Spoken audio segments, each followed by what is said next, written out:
YouTube is one of the best inbound marketing tools there is. By sharing valuable content that educates, entertains, and engages your audience, you can attract potential customers and build a loyal community around your brand, whether that is a new or existing company that you're looking to form. In this video, I'm going to dive deeper into exactly why that is, and also going to share seven keys rather to business growth on YouTube. So let's dive in a little bit more into exactly why this is, and it's really about this connection that you can build with people. If you think about the customer journey that people have to go on from gaining awareness of you to going through the evaluation stage to making contact to understanding the products and services that you've got to offer to then going through to a process of buying and you selling something to them. There are a number of steps that go along there, and it's all about this, building the initial relationship with people and building trust with people. And so this is something that YouTube really handles very well because people get to see the real you, essentially. And especially as we'll talk about later, if we get into editing, or rather not editing, they are essentially seeing the unfiltered you. I mean, that is why I started this channel, was actually just to practice the process of creating videos in one take. But a sort of byproduct of that is essentially what you see is what you get. Ums and ers and everything, although I try to limit those where possible. So you really do have this opportunity to make this connection with people. But then it comes down to, obviously, essentially showcasing your expertise. You get to show the things that you offer in your business and explain the ins and outs of them, share your strengths, also, be open and honest about any areas of weakness that you have. I talk about those at length as well, but hopefully they're things that don't ultimately impact the end product. And it is a really powerful tool then to just make this connection with people and for them to get to know the real you, get to know the products that you've got to offer, get to see your level of expertise that you can provide to them as well.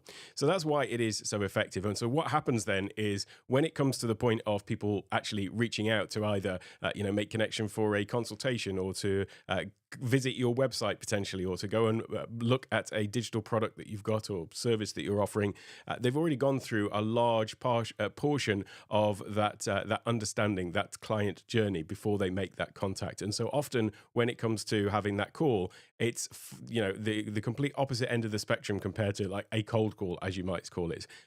People have already got that initial understanding around you already in place. So with that said, let's just go into these 7 key things that I think are useful to bear in mind. And some of these are going to be a little bit more geared towards people who are looking to start on YouTube with a view to building a business out of it. But these do equally apply also to if you are an existing business. Now, the first one is, it might sound obvious, but allow people to pay you. So provide a way from the outset for people to pay. And this is obviously, if you've got a business, then it's very clear that, well, you're going to have that already because you'll have some sort of call to action in your videos, or maybe just in the description, a way for people to get to your website, to your product offerings, and so on. But if you're starting something completely new, in the same way that, when I started Take One Tech, it was just a hobby YouTube channel effectively for, as I say, practicing this process of making videos in one take with no edits, using tools like Ecamm Live and Stream Deck and so on to just get used to sort of pushing the buttons. And that was originally for creating course content for a completely different project, a different business. But through doing this on YouTube sort of openly, I was there practicing this process and obviously delivering value at the same time with the content that I was creating, with all the tutorials and so on. But right from the beginning, I did have an option for people to book a consultation call with me. And in actual fact, when you think about YouTube, you may see, people with hundreds of subscribers, thousands of subscribers, millions of subscribers, and have this sort of view in your mind as to, what a successful channel looks like, and that, you need to have a certain number of subscribers before you can consider your channel a success. Well, in actual fact, I had somebody book the first consultation call with me literally within a month, and albeit I was posting a video a day for the first 100 days and almost for a year, in fact. But nevertheless, it was in that first month before I'd even got to 100 subscribers that somebody was using the method to book a consultation with me. Now, at the time, I was using a thing called Buy Me a Coffee, which was a way to support creators. And I think for smaller creators, that is an effective way for people to want to. Oh, by the way, when I say smaller creators, I mean smaller, numbers. That's not to diminish people with small followings, because, as I say, this is it's kind of irrelevant to a certain extent. But it's a great way to give people a way to support up and coming. That's probably a better way of saying it. Up and coming creators who are just starting out on YouTube. But you also do have the way there for offering people to be able to book a consultation call with you. So I do recommend Buy Me a Coffee. I still technically have it linked in my description as well. But you could also just use something like Calendly. And in fact, the Buy Me a Coffee was linked to Calendly, and that was linked to Stripe. So Stripe is the credit card payment gateway that I use. And so you have those sort of three things all linked together. So Buy Me a Coffee is technically the way that you are, offering people this way that they can go. If you go to buymeacoffee.com/take1tech, you'll see that there's a way to, support the channel on there. And there's a way to actually the booking link for the consultation's gone from there now. But there's also memberships on there as well. I'll come to that in a moment. But then having Calendly set up was the sort of calendar booking engine that I was using. And then having Stripe set up is the way that you actually take the payments. You could miss out the Buy Me a Coffee altogether and just go for Calendly, because that has a way to enable people to pay for a session. So people can go onto just a Calendly page, calendly.com/take1tech or whatever yours is, and then they can just book a call directly on there. And you can embed a way for people to pay in that, which again is linked back to Stripe. I've now got that still using Calendly for my booking.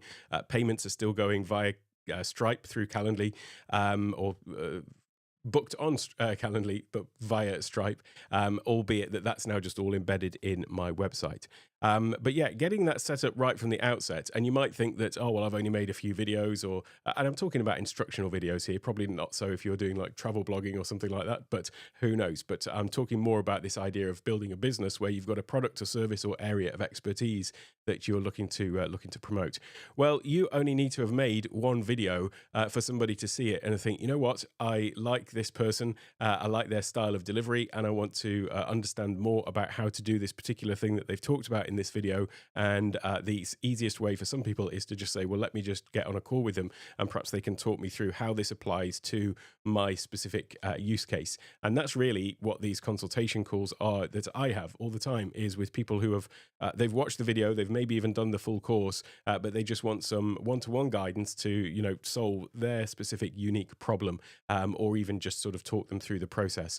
And it's about really understanding that, especially when you're thinking about sort of pricing this thing. I can't say what you should charge for your services by any means. However, one thing that I will say is people often undervalue their own expertise, because for you, when you think about all of the things that you can do, it probably seems like second nature almost. It probably comes very easy to you because you've done all the work already. You've gone through the process of learning these things. And so something that for you seems very simple, for other people may be highly complex. And when you are thinking about how long something may take to do, it's not a case of how much time it would take you to do it. It's really a case of how much time you could save somebody else from doing this themselves.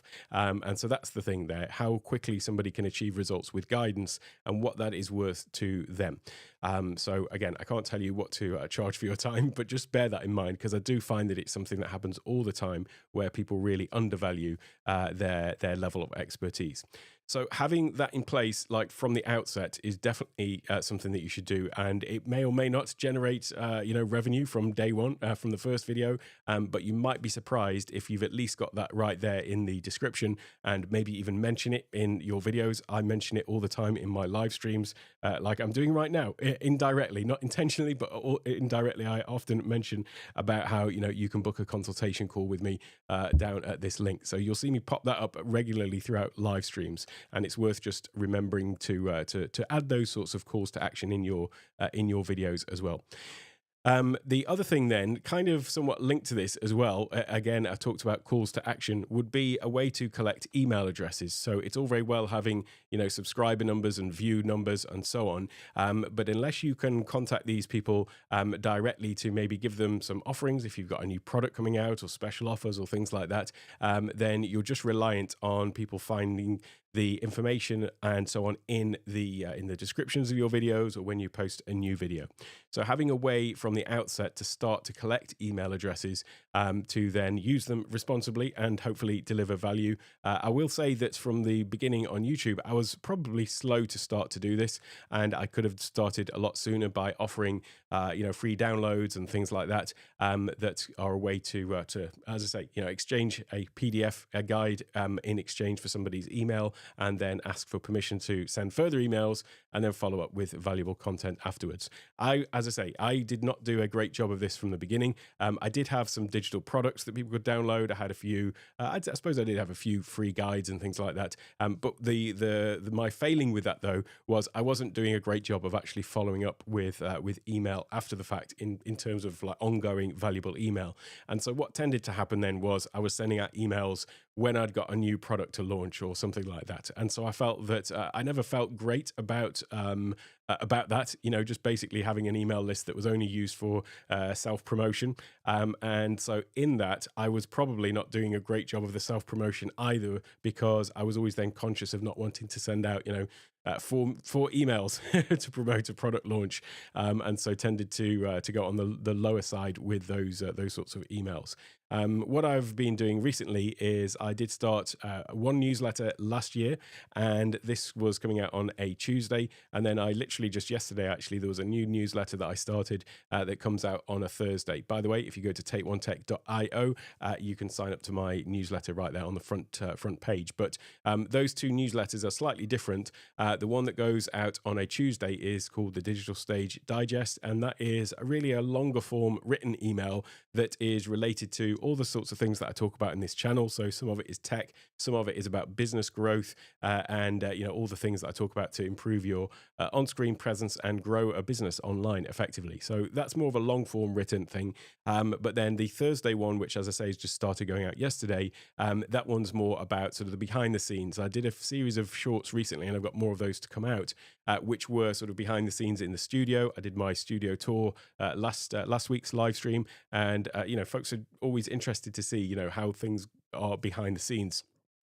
And so the Thursday newsletter is more of a sort of behind the scenes look at things, sharing sort of short actionable tips as opposed to the longer form stuff. So that's part of my renewed approach to actually being better at email.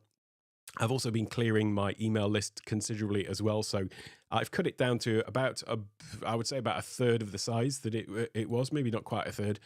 Maybe it's more closer to a half or something like that.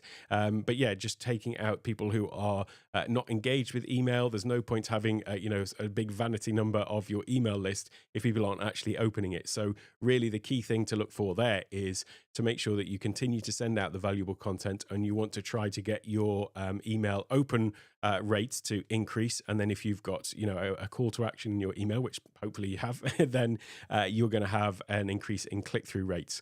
So as I started doing more of the email, I had I guess my open rate was around the 25 rate, something like that, which is not too bad, but it's a little bit low, really. You can't say exactly what it's supposed to be for your industry. Numbers are going to vary, but now my open rate's more like sort of 35 to 50, something like that. 35 to 40, something like that. And part of the reason for that, though, that isn't that just everybody suddenly started opening my emails. It's actually because I've cleared out unresponsive people. People have just naturally unsubscribed as they've suddenly started getting more emails from me that they weren't accustomed to for 3 years or whatever it is. So there's a natural attrition there from that. But that's good. What you want is an email list that has got a high open rate, and is people are interested in seeing. I don't want to be sending out content that people are just not interested in. But then what that means is if people are getting more sort of conditioned to opening your email and they're equating it with you delivering value, and you are genuinely doing it for that purpose to send those emails out with valuable content, then it means that when you do have something to promote, you can either include it in those. So at the bottom of my newsletters, I will usually have something that is a subtle promotion, but like at the bottom after the main body of the content. And then if I send any other emails out during the week as well, then again, it's something that's not just purely promotional throughout the week. So start building your email list with those calls to action for downloads. It could be a free PDF, or it could be a guide, or it could be a short little video. Some people have a lead magnet, as we call them, which could just be a 30-minute video. It could be like, oh, I've got one video that's just going to tell you how to do X, Y, and Z. You have it on a page somewhere. Somebody has to go, enter their email, and then they go, and then they see this one special video that you've made just as a lead magnet. That can totally work too. There's a couple of things that I'm going to be doing as new lead magnets in the coming months as I prepare them, as I clear off all the other things that I've got going on. But they're basically mini courses that are delivered over email, where they get access to a video every day as a series. So it's like a sort of kickstart on various topics. I won't mention what they are right now, but those are coming soon. And the idea behind that is it's a free little mini course effectively over 7, 10, 14, 30 days, whatever you want to do. And there's a couple of benefits to this. First of all, it's more video content that's coming out, and so people are getting more used to seeing you in the flesh, as it were, like on screen, albeit. But people are getting used to that.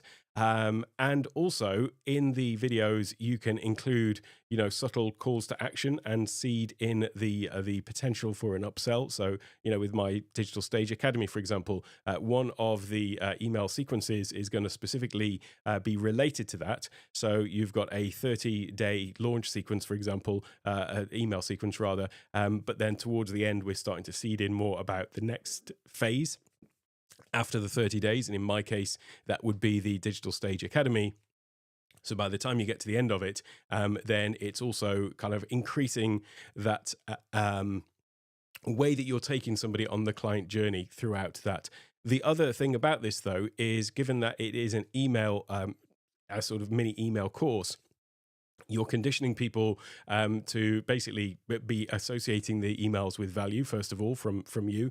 It's also making sure that they're not going to spam. I know that there's a lot of my emails, I say a lot, proportionally not a lot, but there are enough out of the large email list that are going to spam that people are just not seeing. Some people don't actually check their spam, or maybe they get so much spam that if they see, if they go in there, they just basically clear it out. They're not going through and checking. So I do know that, a proportion of my emails go to spam. Well, if somebody signed up to an email course and therefore they're really going in to look for it to make sure that they're getting it, then they're going to go and check their spam, and then if they find the email in there, they're going to think, oh right, well let me just add this person to my address book, or whatever they need to do to make sure that it no longer goes to spam. So it's a good way also to just make sure that your emails are getting seen essentially, because then by the end of the 30 days, whatever issue has been caused will be resolved, so that then they continue to get your emails after the fact. So that is another a great way to do that. Now, I've got kind of really now, I would say it's almost like the ultimate lead magnet, which is my Ecamm Live Masterclass. Ecamm Live is the software that I'm using right now to make all of my videos in one take. I mean, this is a live stream, so obviously it's one take, but that's what I use for all of my recorded videos as well. And it's also what I use to create my course content. So I made the Ecamm Live Masterclass originally for the it was a paid course, but then I've made all of my other courses around it and the academy around it as well. And so now the Ecamm Live Masterclass basically serves as a lead into that, because as people go through the course, not only does it teach them how to do what I'm doing with Ecamm, but there are links then to all of the other courses as well. And obviously, if we talk about another sort of aspect of this when it comes to giving lead magnets or free content in exchange for email addresses, there's also a level of this thing, reciprocity there. If you read the great books by Robert Cialdini, there's one called Persuasion, and the other one is called Let me think now. It's Persuasion is his latest one. Let me just look. That's the one I'm literally listening to again. I've listened to it several times. Let me just get it up here.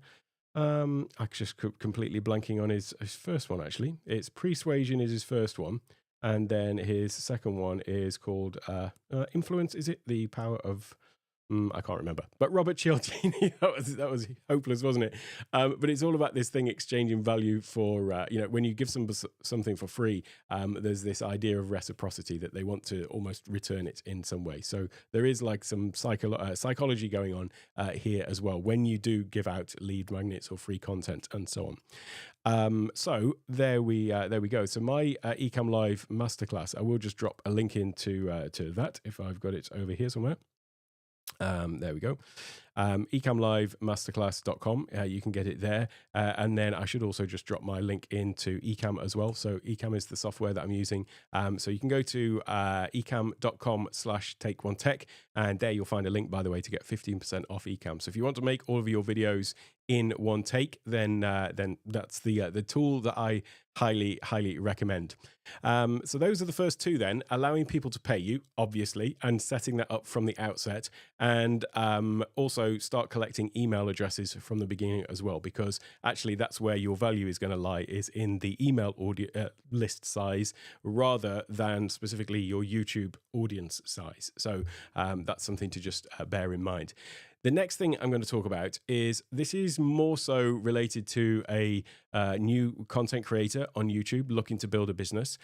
Try to remain as cost neutral as you can from the beginning and lead into starting to generate revenue from the channel rather than having lots of ongoing costs. You don't want to have like a cash burn basically with the idea that it's going to start generating revenue soon and then you're going to be able to catch up with the burn rate. You really want to, from an ongoing cost point of view. Now, there are obviously some initial costs. There's some gear potentially that you may need to add. That's an initial outlay. That's not as bad in my book as something that is basically an ongoing cost. There are going to be ongoing costs if you are using Ecamm Live. That is a paid subscription, so there's a cost there. If you're using something like TubeBuddy, which I recommend as well, which is it helps with sort of managing your YouTube channel and analytics and things like that, can do some additional features. I think actually TubeBuddy, I don't know whether they've changed it since I started, but it was basically, there was a very low tier to it, and it actually was half price until you got to 5,000 subscribers or something like that.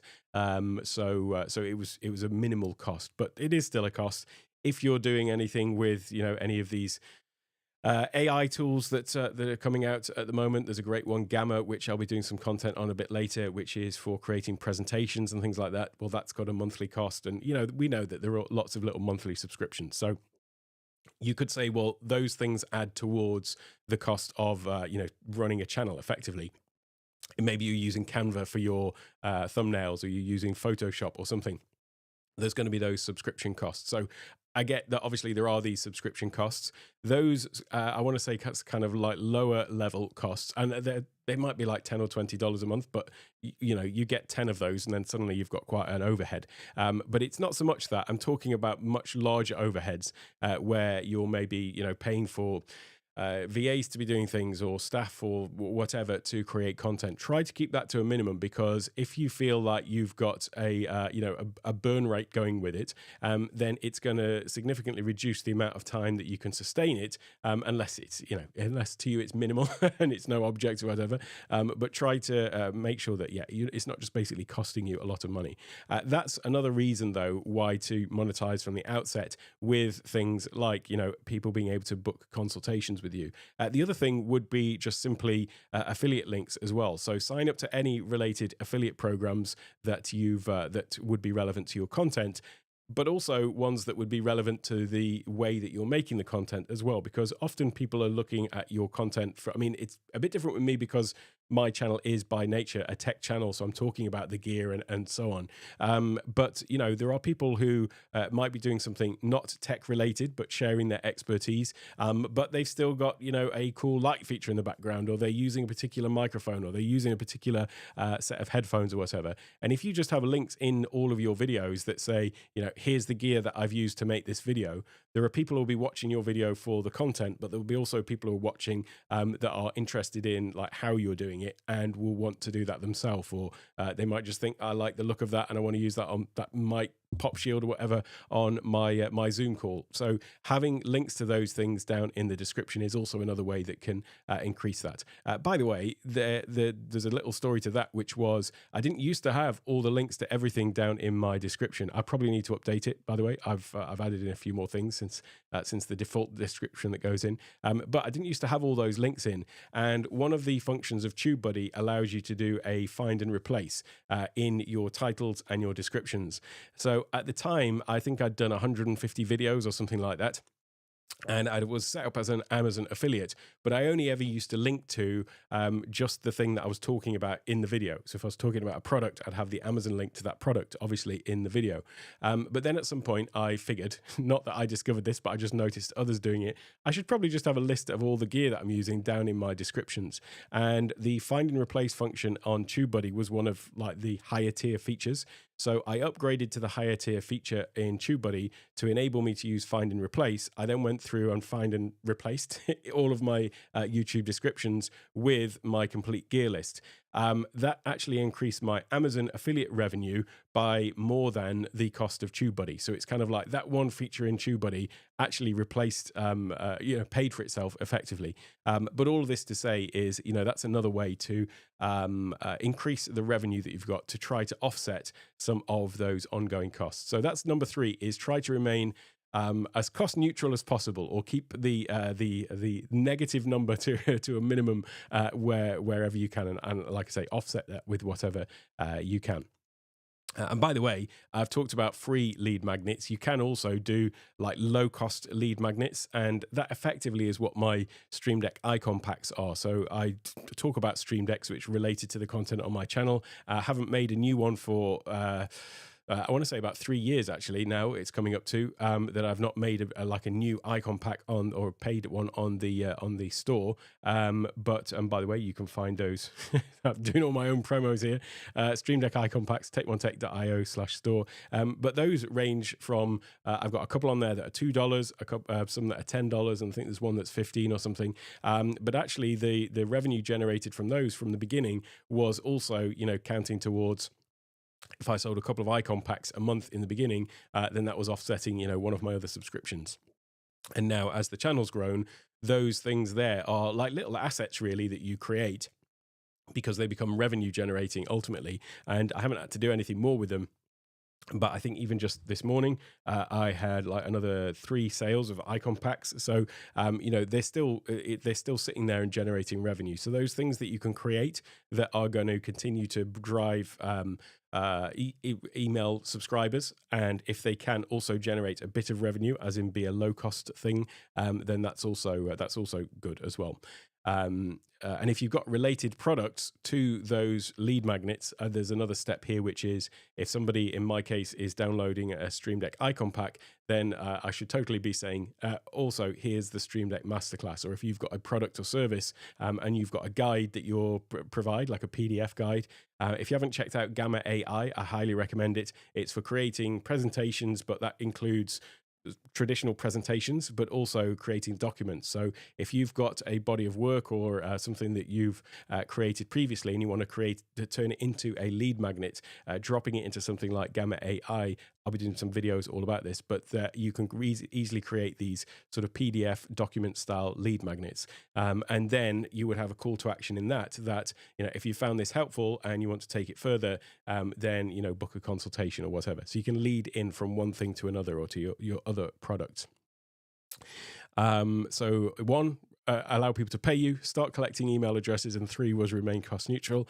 Number 4, and you're going to think that this is completely out of place, it's really related to, again, new content creators looking to start a business on YouTube. Define your niche and audience. The reason why I've put it here further down the line is because what you will find if you've got an idea of something you want to talk about and you start creating content about it, you may well have an idea of who you're speaking to, but you only really grasp that fully when you start creating content and when you start getting comments and feedback and see who's booking calls with you or see who's engaging, and the community sort of grows up around it. I didn't really necessarily know who I was speaking to when I first started. I did have a bit of an idea. I was trying to share with people like me, people wanting to do the same things, and I was just, potentially a few steps further down the line with discovering these things and sharing what I was learning along the way, effectively. However, I still didn't really have a full idea of exactly who the core audience was. There are people who watch my videos on YouTube for just the Stream Deck stuff or the Roadcaster stuff or the Ecamm things that I talk about, or stuff like this, growth on YouTube, or some about more Kajabi in business. But there is actually, in all of those things, there is a sort of subset that is where they all intersect. And those are ultimately who I think of as, okay, that's my core audience. And those are the people that I'm speaking to. It's the people who want to use all the tech. They're looking to elevate their own presence or their business through using this tech, and they're looking to grow online. And there's this sort of, as I say, this little subset of entrepreneurs that are sitting right there in the middle. And so that's who I'm ultimately talking to. But it was actually only through offering coaching calls that reality sort of dawned on me. I started my channel in May 21, and then it was, as I got to the end of that year, I actually hit the monetization level on YouTube, which is 1,000 subscribers, 4,000 watch hours. It was sort of bang on New Year. So it was, quarter to 12 or whatever that I passed over that thing. So it took me from middle of May until then to reach that level. And although I only reached monetization status on YouTube then, even if I look at my stats now on YouTube, I can probably say, I think this is still true, that I made more before I got monetized on YouTube from YouTube than I've actually made on YouTube since. Actually, I've gone a bit over that now. So in terms of YouTube monetization, that's not where you need to focus. So if I look at since the channel started here we go, April. So actually the first stream was 14th of May, 2021. You can see in that time, the actual channel in terms of AdSense has generated 12,000. Well, I think it was something like 6 or 7 that I'd made from just calls and things like that in that first few months before I got technically monetized. So this, when people talk about AdSense, and it's not going to be a huge earner for you. It could be if the channel is massive, but my aim here is not to grow the channel. My aim is to grow my business and use the channel in support of that. So that's just something to bear in mind there. But defining your niche and audience, then, yes, have an idea in mind of who that is, but be open to the possibility as you're creating the content that you will get a better idea of it. So defining the niche and audience is something that will come a little bit later. That's a bit backwards to the way most people talk about it. You've got to have somebody in mind when you're creating it, but as I say, just be open to maybe shifting that slightly as you find that your audience is revealing itself to you. The next thing then is being consistent in the content that you're posting. And this is in two ways, really. It's first of all getting consistent in the regularity that you're posting. Now, I'm not suggesting that you necessarily go for posting a video a day, as I did in the beginning. It was useful for me to set myself that target because, as I say, this was just a side project.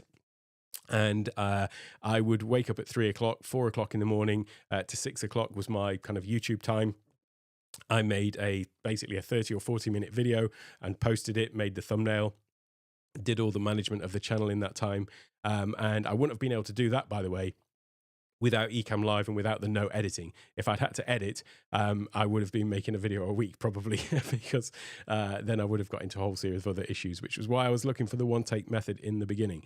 But yeah, having that time, which was kind of like before the kids get up, before I started work, that focus time, it was something that I wanted to get into that habit of doing. And it was Doc Rock who said, Doc Rock, who said, you've got to really do 100 videos before you can evaluate your statistics. So there's a kind of link thing here, which we'll talk about metrics a little bit later, but not getting too bogged down in you've posted one video and it's got X number of views, and you've posted another video and it's got, you know, X minus one, and another video's got X plus one, and try to analyze too much into that. It's in terms of what's different. Some videos are just going to be slightly hit slightly harder than others, so you're going to get slightly more views, or they might just get picked up by the algorithm and taken in a direction. So you don't want to focus on the metrics too much to begin with. And so I thought, right, well, let me just get those 100 videos out of the way, and then we can start making adjustments. And I basically didn't change anything for the first 100 videos in terms of process, thumbnail design, and all of that. It was only after that I started tweaking things. Yeah,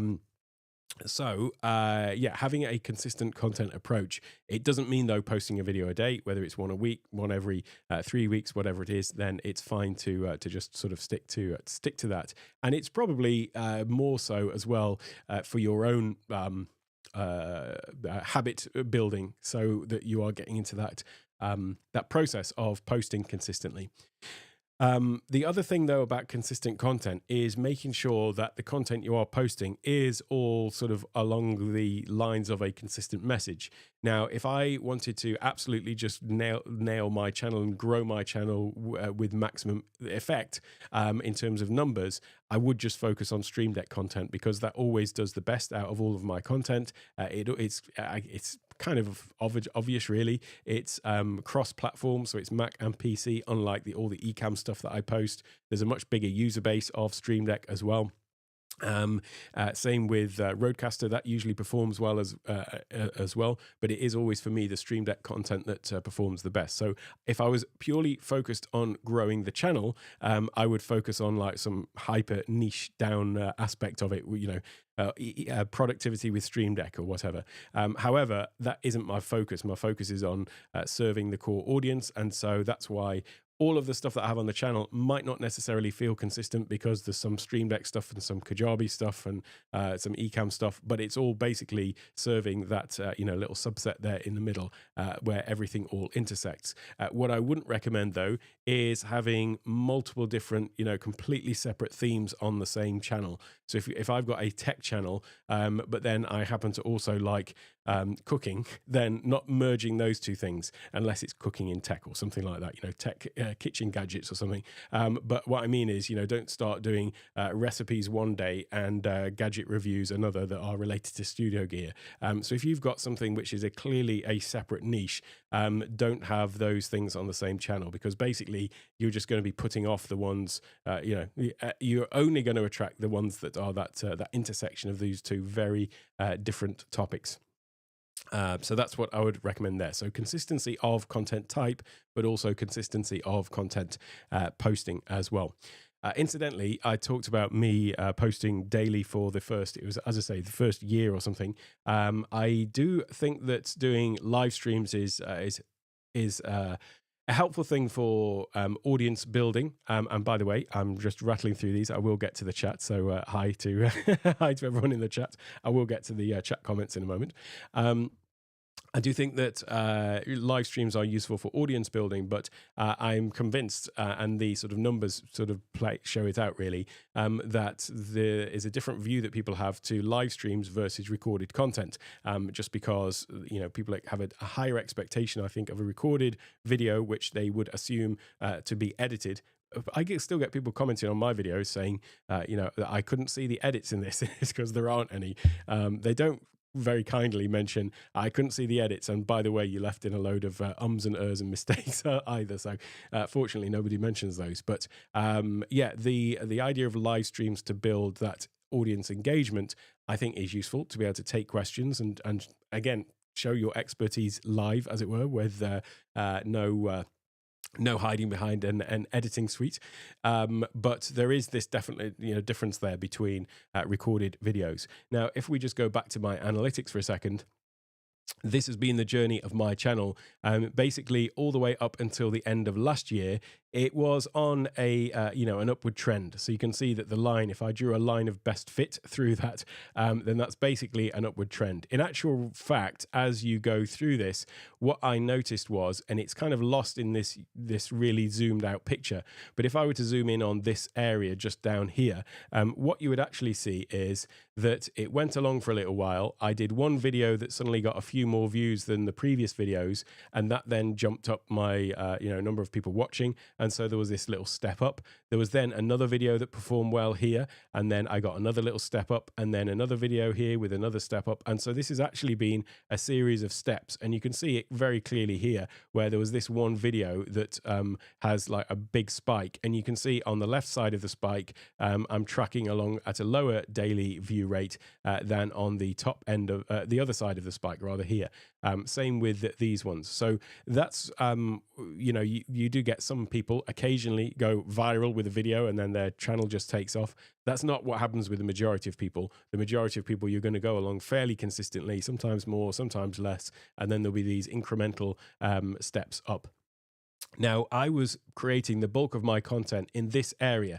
So up until sort of middle of July, here's where I was doing more or less a video a day, basically. A video a day with one of those being a weekly live stream.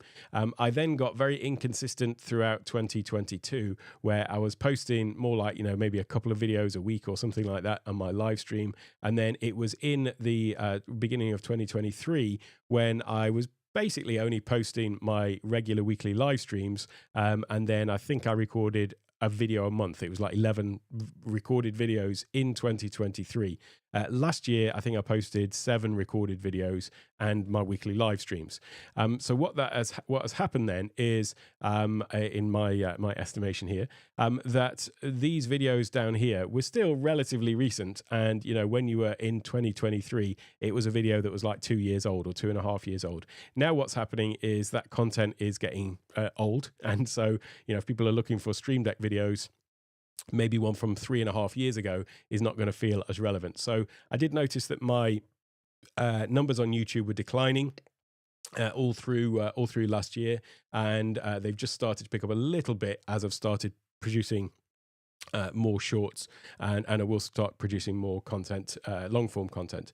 I'm not at all worried about this decline, because I do know that when I post, I get more views. So it's down to me not posting rather than or something's going wrong with the algorithm or something like that. And by the way, the reason why I wasn't posting videos on YouTube is because rather than making a video on a day on YouTube, I've been busy making like 10 full courses and also building out all the Academy, Digital Stage Academy content and everything like that. So I've been focused on that side of things, because it was around the end of this year here, 2020, middle of 2022, that I started saying, right, well, let me actually put more time into building Take One Tech as my primary business, which is what has ultimately happened. And now this is like what I'm working on exclusively. So the last 2 years have been all about building that out, that sort of back end, the foundations, the courses, and so on. And so this year is more about returning to growth by creating more content on YouTube. So I digress slightly, but that was just talking about consistency of content. And you will see that if you do post consistently, that's what you're going to expect. You're going to expect those steps upwards. And the only reason this one has declined is because I've not been posting as consistently with recorded videos. It's been purely live stream. So I don't recommend that you just go for a live stream only approach. The recorded video content will definitely, I think, get better views for you. The ones we've just talked about so far, to recap: allow people to pay you, start collecting email addresses, remain cost neutral where possible, define your niche and audience, allow that to reveal itself after you've done that as well, and be consistent in your content posting and the content type. The next one I'm going to say is this one take methodology. This is a great way of allowing you to create videos that are as authentic as they come, really, because if you're not editing yourself and you're just there on screen showing your expertise. It's just really exactly the same as if I was sitting talking to you now across a table. Same with when I do my demos. If I was to be sitting here at the desk, I would just pull up my stats and I would show you on the screen just as I'm showing you now. You can't beat that, I think, for a natural connection when you compare it to editing. There is always this feeling, I think, with editing that some people go over the top with it, but this is as close as we can get to me sitting here talking through the lens, but talking directly to you. And it can be something that is a little bit daunting to begin with, because you are in this situation where you're kind of talking to the cold, heartless glass of the lens. It does help if you have a teleprompter so that you can actually see your output. So it means that when I am demoing things, for example, I'm actually looking in my teleprompter right now. And I did my full studio setup last time, but basically my teleprompter is there so I can see what you can see. So when I'm sharing this content on the screen here, I can see it in my teleprompter. So then I can see, I've got some people call it a confidence monitor. It's basically the confidence of knowing what's going out. And effectively, it's a little bit odd, but effectively now what's happening is I'm talking to myself.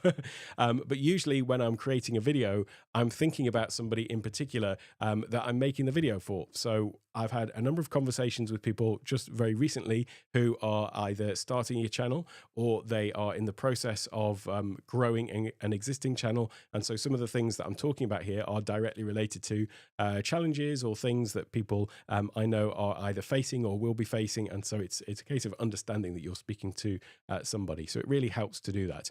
Another way to get over this, if it is something that doesn't come necessarily naturally to you, is to actually have somebody that you are physically talking to. Like on if you were going to do a live stream, for example, for your first live stream, you could say to somebody, well, you log on and watch it. Here is the link to go and watch it. And then just imagine that you are speaking directly to that person, because chances are, if it is your first time doing a live stream in particular, my first video on YouTube was my first live stream as well on YouTube. And guess how many people were watching? 0. So if you give somebody the link to it, you're not going to have any pressure of thinking that the world is watching, because likely they're probably not. YouTube hasn't picked up on your content and won't be serving out your videos to anyone in the beginning necessarily. So having one person that's watching that you know well, then as you're going through that process of delivering the video, you can just imagine you're on a FaceTime call with them or something else, to remove that idea that suddenly everybody's watching you. But the one-take methodology, as I say, I think it really does help with building that connection. There are a whole load of other things that go around with this, and part of the reason I don't have my recovering perfectionist hoodie. It was somewhere around here actually, but this is one of the reasons that I wanted to do the one-take method, is because editing brings with it a whole series of issues around perfectionism and wanting to get the perfect take and so on. Whereas if you just do it in one take and just accept that that is that, then it's actually very liberating. And what you'll find is all these things that we notice in ourselves, maybe the little mistakes we make, the ums and ers, obviously try and minimize those if you can, but the little mistakes that we make, people don't really mind them in general. You're going to find that people are supportive of what you're doing. And just as when you're in a conversation with somebody, you might well misspeak. I might well come over here and click on something and say, oh no, I've clicked on the wrong thing. Let me just click back to that a minute.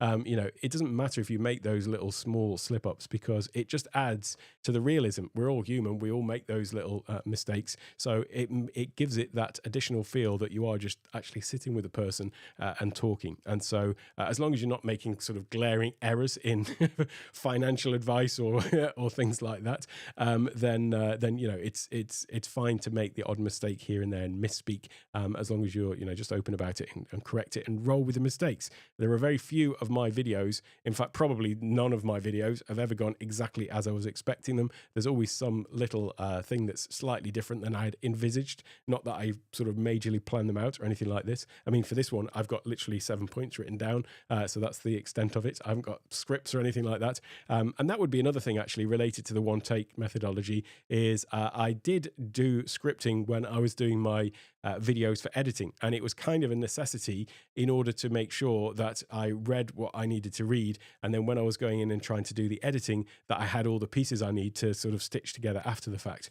And that then meant that not only was it bad because I was taking multiple takes, it was bad because of the editing. I wasn't the best editor and didn't have the time to invest to learn that skill. But then also I was reading, and so then it didn't sound like me either. So it was kind of screwed up in three different ways, and that all came together, which is why I went with the one take thing. But avoiding having any script. I mean, if you're talking about something that you know, then presumably you know it well enough to talk about it. And so what we're doing here is we're just sharing our knowledge with people in the same way that if anybody came up and asked us the question, we would know how to answer it. So although I do have some bullet points to make sure that my little squirrel mind doesn't get distracted and forget the 7 core things that I want to talk about today, I haven't got a big script or anything like that. So I'm just glancing down to look at, point number 6 is the one take methodology. It really does, I think, enhance the connection that you build ultimately. And by the way, it might not lead to the absolute best retention. So there's a couple of things in conflict here. Like if I watch the some of the things that my kids watch, their Roblox tutorial videos, people are speaking at 100 miles an hour. There is literally, probably I speak a little bit quickly, people say, but there is literally no gaps between it, and it's edited to specifically remove out those things as well. But they're all there with these little hooks and things that are intended purposefully to keep people on there watching for as long as possible. Now, you could say that, am I missing out something by not doing that all the time? Perhaps, but I just want to have a bit more of a natural flow to it. And I think that makes for a more impactful thing that's ultimately going to help with that trust that you're building with potential clients. The final thing that I'll say is do focus on quality over quantity, and don't just think that, you just need to churn out as much as possible and make the videos that are going to be relevant. And you don't need to necessarily, as I say, don't need to do a video a day and feel like you've got to then fulfill that. Make sure that whatever schedule you've got, you can sustain and sustain with quality content, which is quality information. Again, it doesn't need to be flashy in terms of having lots of graphics and things like that flying all over the place. That's another thing that's done for audience retention, to keep things moving at a pace. But for me, for learning, I don't think that that's necessarily always applicable. But just focus on the quality of the content. That said, don't let the idea of it needing to be perfect be something that is going to hold you back from that by thinking, I've got to get this the absolute best it can be. The other thing is, one of the things I learned by doing 100 videos, and now whatever I'm up to, 400 or 500, is that obviously, the more you do something, the better you get at it. There's a great study that I forget all the details about this apart from the actual crucial one. So I forget who did the study. I forget now off the top of my head the book that I even read this in. But it was basically where a university lecturer gave 2 groups the task. Group A was told, and this was in a ceramics class, they were told, right, you've got 6 months to create the perfect pot or the perfect piece of pottery. And then they gave the other group the task that you've got to make as many pots as you possibly can in the next 6 months. Actually, the one that was given the task of making a lot ended up creating the best pots because they got that practice through, repeatedly doing the thing. So that's the lesson there, is not necessarily waiting until you've got the perfect piece of content, but just get out there and start creating. Understand that it's not going to be perfect first or second or third, or in my case, 500th time around, but people will be resonating with it. And again, it's all going to add to that realism, and people will see that you're on a path with it, and ultimately you're still sharing your knowledge and expertise regardless of the absolute video quality that you've got. If you go back and watch that first live stream on my channel, just search by date, go and watch one of the earlier ones. I would like to think that I've improved a little bit since then. So it is just a process of aim for high quality, but understand that it's going to come as you get better at doing it. Same with using all the equipment. I think that starting with a good quality mic and a stream deck, if you're using Ecamm, is the first step. Make sure that your audio is good, and a stream deck is really going to help, not just in Ecamm or OBS or whatever you're using, but just for productivity as well. But that's all I started with. And really, you could look at the evolution of my studio space, which has become more complicated, more things in it. But it did just start essentially with the mic and the stream deck, and everything else has sort of grown around that. So, yeah, focus on iterative improvements. And by the way, the reason for that with the studio gear was again coming down to that cost neutral thing, because I was just doing it as a test bed for creating the video content. I didn't necessarily want to go and just invest in a huge studio right off the bat. So those are the 7 things. Let's just recap them quickly. Allow people to pay you. Put that system in place right from the beginning. Have a way for people to book a call with you if they want to use your services. If you're sharing educational content and you want to help people by sharing your expertise, there'll be people who want that directly. Obviously, this is for new people. If you've got an existing business, it's a no-brainer. Obviously, you're going to be linking straight back to your business in any case. Start collecting email addresses. Start to build that email database. Try as much as possible to be value first and delivering value to people, and then you can introduce other things as you go along in terms of promotions and so on. Try to remain cost neutral as well in the beginning. So not. There is a certain level of investment that you need if you want to look and sound good, then I appreciate that. But it's those ongoing costs. You don't want to have a high burn rate, basically, when it's not actually generating revenue. Slightly different, again, with an existing business where you could see it as an investment that's going to pay off in terms of bringing customers through to your products and services that you've already got. Defining your niche and audience, staying consistent in your content type and also your content regularity, looking to the one-take methodology to give you that authenticity and actually reduce the friction in doing it. That's the other huge thing about the one-take method is, you don't have that friction involved in having to do the editing and so on. If you can just sort of sit down and say, right, here are the list of topics that I'm going to talk about in my video content. Today, I'm just going to pick one. That's basically how I make my videos, by the way. I've just got a list of topics, and so I'll just come and sit down and make a video on one of those things. Just pull out whichever one I feel that I wanted to make that day. As I say, not done many recorded videos recently, but that's the process nevertheless. And finally, just focus on that quality over quantity, but balance that with being consistent in your posting though. So don't just aim for the absolute perfection. So with that said, let me just come through and check up a few of the things in here. Can I recommend affordable hair lights? I'll come back to that. There are honestly so many lights now that are great. I would say definitely check out Ulanzi lights. I happen to have one just here. This is a great 20-watt one, and actually, it was what I was using. I've taken it down. My hair light is no longer there. I was using a flat panel light for a while, also from Nanlite, which is what my main key lights are. But this is the Ulanzi. What's the model number? I forget now.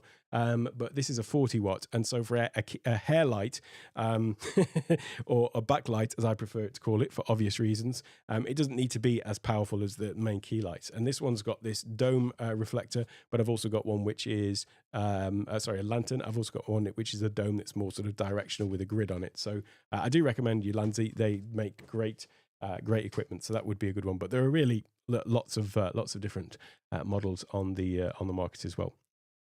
And by the way, the Ulanzi is one company that don't send me stuff. So I use Ulanzi stuff all over the place, from little attachments, little hand grips. What's it called? A little tripod for my this thing, the DJI Osmo. There's a few Ulanzi accessories for that. Tripods around the studio are Ulanzi as well. And yeah, they're not a sponsor or anything. I just genuinely really like all of their products. I mean, I like the products of sponsors as well, but I'm just making the point. That's why I'm recommending them. So let's come around. Saeed, great to see you here. I probably should have been checking on what this relates to. Yes to that. You'll be surprised by how many people will want to support you and your work, at least small fees. Yeah, so related to allowing people to pay you from the beginning. and also having memberships. So with YouTube, you can have YouTube channel memberships. By the way, if you look down below this video, you'll see that there's a place to join, and you can join there's 3 tiers of membership for the channel memberships. But that only opens up when you reach monetization level on YouTube, which is that 1,000 subscribers and 4,000 watch hours. Although actually, since I reached monetization, there's another community level which is 500 subscribers. So that I think opens up the ability for people to become members and have super chats and things like that. So those are ways for people to support you on platform.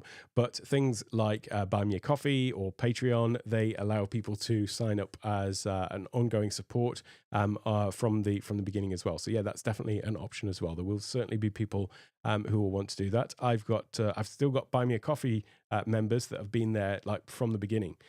So yeah, definitely always people wanting to support. And that's right, yeah. So newsletter tools like Kit, by the way, that's what I use for my newsletter. All of my courses and my website is all on Kajabi, and I used to use Kajabi for email, but Kit has, and it was previously called ConvertKit. I don't actually think it was the wisest of name changes, because now if you search for like Kit tutorials, yeah, good luck. So ConvertKit was much more searchable than just general Kit. But anyway, it's now called Kit from ConvertKit. And I moved over to that for my email. You're right, it does allow you to do tip jar donations. You can actually have products in there as well. So if you want to set up like a paid lead magnet, so some sort of paid download, then you can do that in there with products. The other thing I like about Kit is it's got some really good segmentation tools for audience segmentation, so people can opt into like whichever path that they're interested in or topics that they're interested in. But the other thing I like about it, which is this thing of dynamic text insertion related to how people are tagged. So with, and probably there are other email things that do this as well, I know, but it wasn't something that Kajabi did. So if I wanted to send out an email from my Kajabi that basically was announcing something, or I wanted to include in it a call to action, but then I'd got maybe 3 or 4 different groups and I wanted a different call to action, I would have to create 3 separate emails. Whereas what ConvertKit allows you to do is send out an email, and then it has, you can just dynamically insert text relative to particular groups. An example of this, I had a 12-day email newsletter that went out just after Christmas, the 12 days of digital transformation, that was giving value about how to improve your on-screen presence and digital stage presence and grow your business. But then it was also a subtle promotion for the Digital Stage Academy, and so there were calls to action in there to join the waitlist. Well, people who weren't already on the waitlist got a little thing that said, if you want to join the waitlist, click here. Whereas people who were already on the waitlist, they got something different in there that was basically saying, I know you're already on the waitlist, and keep a lookout for the launch coming up whenever it was. So that was just a way that you can sort of change the text. So I do like Kit for that as well. Hey there, Roy. Great to see you here. I think I'm going to have to watch from, right, to get to this moment, but later. Yeah. Well, good luck with the replay. If you got any questions, obviously, just let me know. Right. Rather link to a gear list with affiliate links or a single links in the description. Yeah, having a gear list is actually... it's actually something that I'm intending to do. At the moment, I've got links to lots of separate individual items in my description. And in the one hand, that is kind of like ease of access, I guess, for people to go in there. Whereas if I had it linked to a gear list, then depending on where that was clicking to, they wouldn't necessarily know whether that was going to give them all the information. It would be another lead magnet. So that's kind of the way that I'm going to do it, is like, if you want to get a list of all of my gear and also a guide for how it all works together, I'm going to have a full studio lead magnet. I will still probably have some key links down there as well, but that would be a way to not just go for obviously the affiliate commission off the individual links, but also to get people into the email list as well, which is what I've been talking about here. So that is actually on my list. But what I think I'm going to do is do a little bit of a poll with people to understand which people would prefer. Because I also, I'm all about giving free information and not putting things where possible behind a wall or behind a barrier. So for somebody who's just watching a video and just thinks, hey, I wonder what mic that is, then it's very easy to just click in the description and go, oh yeah, I'm just going to click there and get it. I think I'll probably do like a bit of both, where I have, here is my core gear. If you want to get the full gear guide with, why I like it, how I use it and all of that, then click here. So I'll probably just do the two together, so that people have that option for the in-depth thing if they want, but also if they just want to grab a quick link, they can do that. And either way, obviously they're affiliate links. There are affiliate things. In fact, funnily enough, I talked about ConvertKit changed their name to Kit. They actually changed their name to Kit by buying another service that was called Kit, and that actually allowed you to create your own gear lists. And then what you could do is link it to various different affiliate programs like Amazon, like B&H or Walmart or whoever you have got an affiliation with. And then that would then, when people click on it, there's another one similar to this called Genius Link, actually. When people click on the link saying, yeah, I'm interested in that microphone, it then presents them with, like, where do you want to buy this from? Amazon, B&H, or wherever. So you're giving the viewer the option of, where to take the link from. And so you're obviously getting affiliate commission in multiple different places then, or given the option of getting the affiliate commission from those places. I did start using one of those, but basically at the time I just didn't have enough affiliates programs. I didn't get accepted into 3 of the big ones that I wanted, and it was only Amazon that I was using, so I basically just stuck with Amazon. But having a gear list, I do have an Amazon shop technically, or storefront I should say, which is let me think, what is this? TakeOneTech.shop, I think, is the link. Let's just see if that redirects to my Amazon page. Maybe it is not. Oh yeah, it is. Yeah. So that is my link. I've got a few videos. This is something else that I've kind of put on the back burner. If I just drop a link into that. That's basically my Amazon page. And so here I've got book recommendation, live streamer backstage. So when I did my podcast, any guest that came on, I always asked them for their gear. So I've got links to that. And then I've got live streaming and studio gear in here. So this is a gear list. And that's just, lots of things on Amazon related to stuff that I've got in my studio. I do need to update that and add in some later stuff, so it doesn't have absolutely everything in there, but it is another place to find my stuff. You can see some of my Amazon videos. I did start. I technically am an Amazon influencer, but I haven't actually posted any videos on Amazon for I guess 2 years, basically since I've been focused on the Academy. This is something also that I will start posting more videos directly to Amazon as well. These videos basically they feature on Amazon. If you go to like an Amazon product, so if I go to live streaming gear here, where's one that my video might be on this one perhaps? So the Rodecaster Pro 2, for example. Did I make a video about this directly? Maybe not. But anyway, the videos that you see down here are all created by Amazon influencers. So you can join the influencer program and then post your videos. And then if somebody basically clicks on your video, let me just click on Rome's. No, Rome. If I click on his video, and then if we watch his video, and then after we've watched the video, we go through and buy the product or buy anything else off Amazon within 24 hours, then that person will get the commission for it. So that's basically the way the Amazon influencer program works. And I basically, it was, again, I stopped creating the regular content for YouTube in terms of the recorded videos, and I also stopped creating recorded videos on Amazon and also doing Amazon live stream, just because I was focused on the Academy content. This is actually something, though, that can generate reasonable revenue, if you're creating videos specifically on products on Amazon, because, it is actually not just the product itself, but it's if somebody clicks your link and then they go and buy something else. So when I go and look in my my analytics every month from Amazon, it's always interesting to see like what people are buying, because you do see like, oh, I've got a commission for I've got a commission for 10 packs, 10 cans of Heinz baked beans or something like that. Whatever it is, it's can be really random stuff and not necessarily the stuff you've linked to, because it's just people have gone on Amazon and then they've bought something else subsequently. So if ever you are going to go to buy anything from Amazon, be sure to go to takeonetech.io/takeonetech.store and use that as your gateway, because then I'll get commission on all purchases.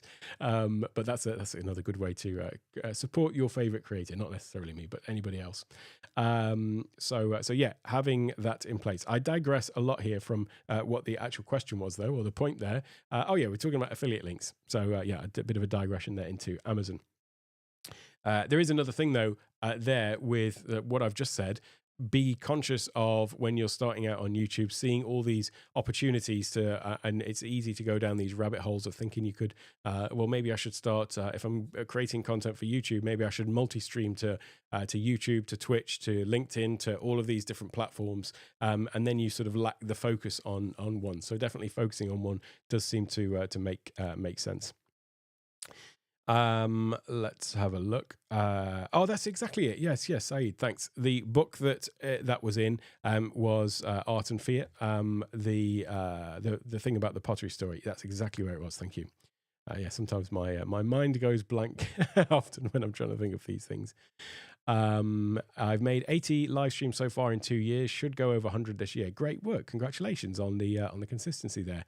I agree it's taken all those to learn all the aspects of content creation, which are many and unexpected. Indeed, there are some unexpected lessons, but there are plenty of unexpected delights along the way as well. It's really such a nice thing, actually, as you start creating content and you realize.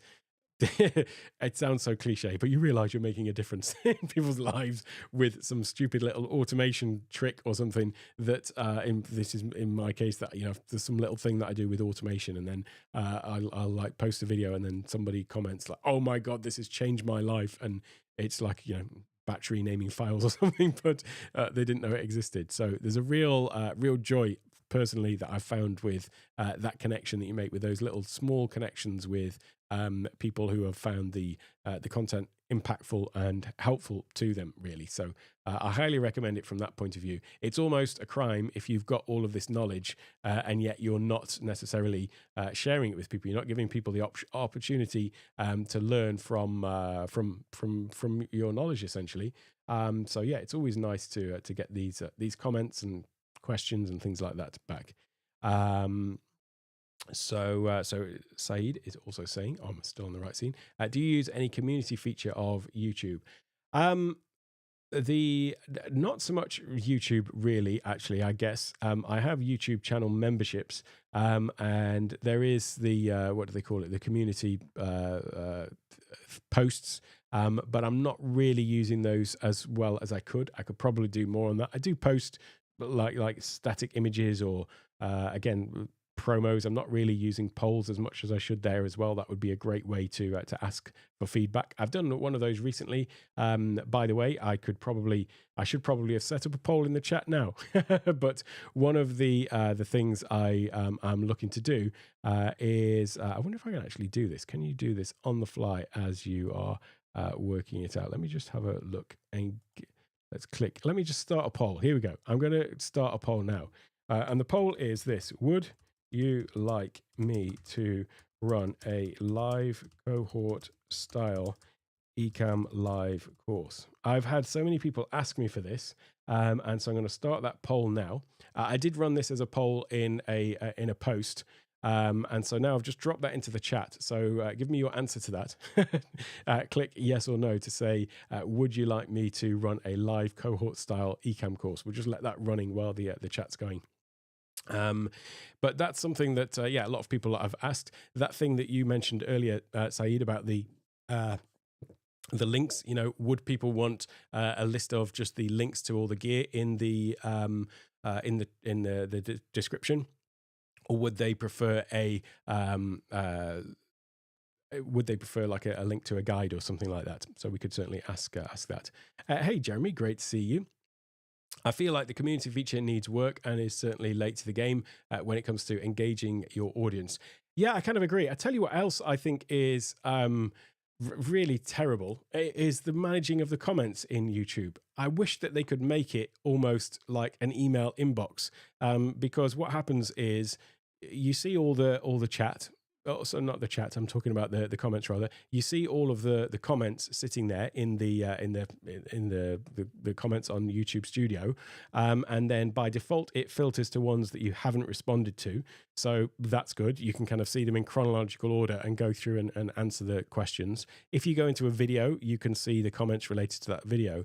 But what I find is there is this black hole that occurs as soon as you respond to a comment because it disappears out of that list. Now, you can just remove the filter that says I haven't responded yet, and then you just see like a list of all messages, but there is no real organization to it. And I just wish there could be more organization in there. Hey there, Florence. Great to see you. By the way, I've sent you an email with a video message. I don't know if you've got it. Some of my mails have been going to spam. So if you haven't seen that video already, then check your messages. Excuse me, pardon me. And sorry, cohort.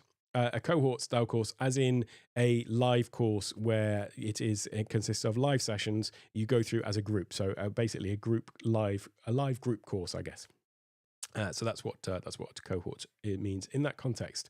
So yeah, should I run a course which is basically like a live eCam course where it runs for, say, a week? We have daily sessions, maybe a week of follow-up and implementation or something like that, rather than my eCam Live Masterclass is, it's 140 videos, 150 videos, something like that. It's a on-demand, learn at your own pace course. One of the issues that people have with that is they don't necessarily have the accountability to actually to do it. So that can be lacking. And going through with a group of people where you're going through on a guided process, you've got the accountability, and also you are fixed to the time of it as well. So that's what I'm talking about. The eCam masterclass that I've got is free. It's a free course. The cohort one would be a paid course because obviously there's the eCam masterclass is something that's just there. Everybody can access it. If I go into this course library, so these are some of my other courses, by the way, but here is the eCam masterclass. I dropped the link in earlier to that, ecammasterclass.com. This has got a series of quick start guides to get you up to speed. There's sort of 13 of them. So in theory, you could go in here, watch these modules just here. Sorry, this module, these lessons, and that's going to get you up to speed with understanding how to use eCam Live. And then we go really deep into overlays, scenes, audio, cameras, and everything. So each of these modules here, as you can see, there's a lot of content. So that can be overwhelming. That's why I put in the quick start guide to get people up to speed very quickly. And then if you want to dive deeper, you can go into to these. So the eCam Live cohort course that I'm talking about would be it's almost a complement this, not complicate, to complement it. And that would be, a series of sessions over a week or whatever, where there is a clear path with a start and a finish of let's just create something in eCam and start using it for recording and streaming and whatever, and for meetings and presentations. And so we go through a sort of 1 week course, and then we have some implementation after the fact. So that's what I'm talking about when I'm talking about the cohort style course there. So no trouble at all. Life has been lifing. No trouble at all. eCam group therapy. Do you know what the thing about eCam? And I tried to understand exactly why it is that the eCam fam has got this.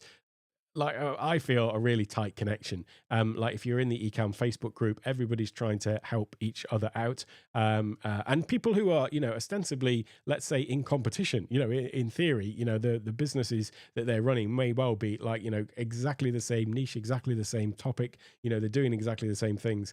But there's something really unique about the eCam community where we're all like helping each other out. And I feel like rather than group therapy, it's almost like we've found this secret. And so we're just just all overly excited about it because it's so good. And I still haven't lost that initial. I mean, they talk about products that surprise and delight you. Well, Ecamm is something that did that in the beginning, and it still continues to do that with everything that I'm able to do with Ecamm. As just it's just been game changing for what I do. So yeah, I like I like that thing about it, and I think that that's what ties the Ecamm group together. So let's see. So you get in gear shortly, no problem. Accountability, it's always helpful, always helpful. Which service do you use to host the masterclass? That is all Kajabi. So all of my courses are in Kajabi. So this is Kajabi. I used a template. Let me just drop this in here though. Where has it gone?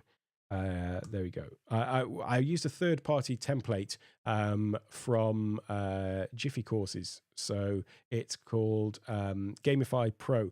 And what that gives, I've just dropped it into the chat. So this is basically Kajabi is whatever it is a month. I think there's a $50 price point, 150, and I'm paying $200 a month. Actually, now it's more than that because I added in more products. But the Kajabi template, I'll show you what a default course in Kajabi looks like. If we go into my Stream Deck Masterclass, this is the default template that you get in Kajabi, where you've got a series of modules down here.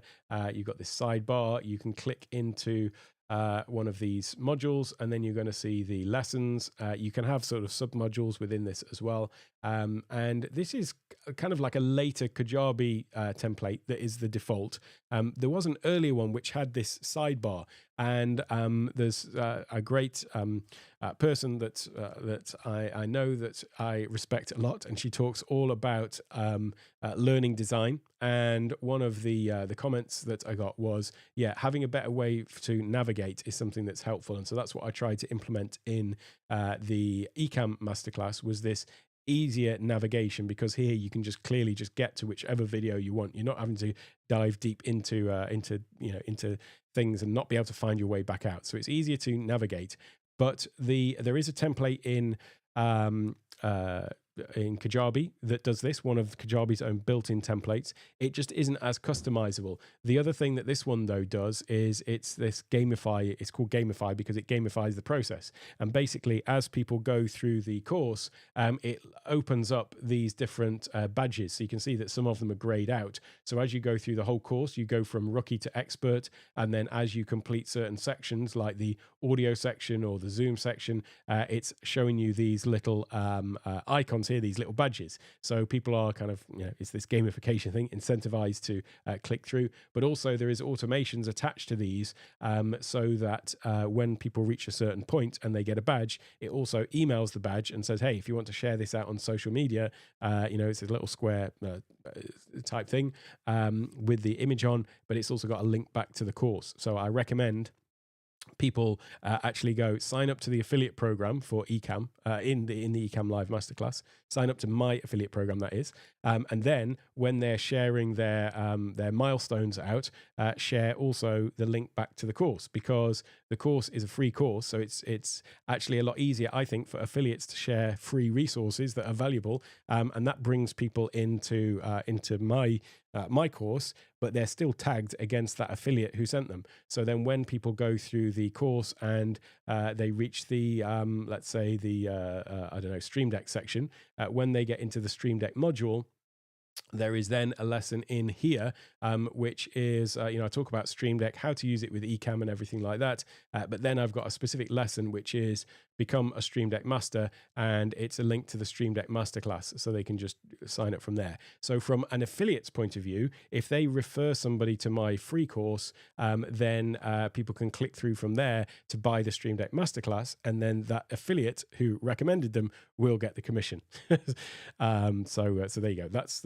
the long answer to the question, what service do I use to host the masterclass? It is Kajabi, but with that particular Gamify Pro Momentum theme installed. And by the way, Gamify Pro is, I want to say it's about $300 or something like that as a one-off payment, but then you can use that across all of your courses. And I've got 10, actually must be 15 courses now because I reached that limit. So yeah, you buy the template once, and then you can apply it to whichever as many times as you want. So there we go. And you're saying, oh, I missed Roderick. Roderick was in the Zoom backstage, and so sorry I missed you. And I have it that you cannot edit chat messages. I will go and fix that then. I don't know why I would have that, but thanks for letting me know. I will go in and adjust that. Not now, but after the fact. So let's have a lot about. I've just seen Jeremy's thing come up. Has lots of friends and they're all inquisitive. There we go. Yeah, that is weird, isn't it? I honestly didn't even realize that was a thing. Here's me talking about how to grow on YouTube, and I don't know everything about YouTube. I didn't realize that there was a setting that I need to change for people to be able to edit their messages. So there we go. Let's have a look at this poll. If I just go in and end this poll, and by the way that I did that was just, there is a thing in the chat that I can activate it. So let's just go and end that poll. And let's see what the result is ultimately. I know it says 89%, but there we go. Yes, 88%, 9 votes, and no 11, yes 88. So there we go. To be honest with you, I did a poll in my email group, and I also did a poll as a post on Facebook. I also did one on LinkedIn. I didn't get much response on LinkedIn, but that's one of my things here, is to become more active. But basically, I'm definitely going to be going ahead with this idea. I've just got to sort of plan it all out amongst all of the other things that I'm doing as well. So yes, 88%. Thanks for the feedback. I really appreciate it. If there are any other questions about anything that I've talked about, feel free to drop them into the chat for the next in the next couple of minutes. If not, then you can also drop them into the Discord as well. So I do have a Discord. We've got a Kajabi community that is for Academy members, and I will ultimately look to migrate all the Discord stuff over to there as well, or in some way. I've just got to balance how to do that effectively, so that I don't have sort of people in two places effectively. But nevertheless, you can still join that. That is a free community to join if you're not already, and if you've got any questions, and of course you can drop them in the comments down below as well. If there are no other questions then, and what always happens is I always try and give a little bit of time for this, and then inevitably there's one that always comes through after I've hit the button, because there's like a 10-second thing going on.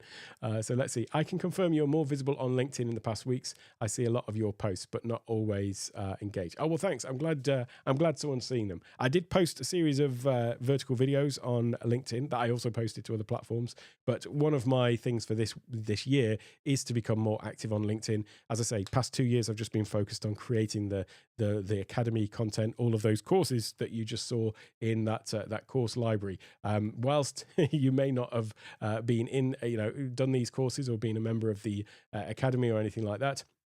This is, instead of creating YouTube content, there are all of these courses that basically have been built up over the past year on Discord, YouTube. There's been some events and so on. So that's what I've been busy doing in the background there. Just one last question has come in. I say one last question. The last question that has just come in is, does Ecamm have action replay? It doesn't actually, no. It's a much requested feature. It doesn't actually have it as such at the moment. There we go. I'm sorry, it doesn't have that. There are some workarounds, but none of them actually straightforward at the moment. So, but yeah, it has been put in as a feature request, I know, quite a lot. With that said then, if there are no further questions, I will just say thanks so much for watching. Hope this has been helpful. I will ultimately at some point get around to adding a video there for people on the replay. I have to wait for it to process, and remember to go back and do it. Thanks as always to my channel members as well. I appreciate each and every one of you. Take care, have a great day, and I'll see you next time.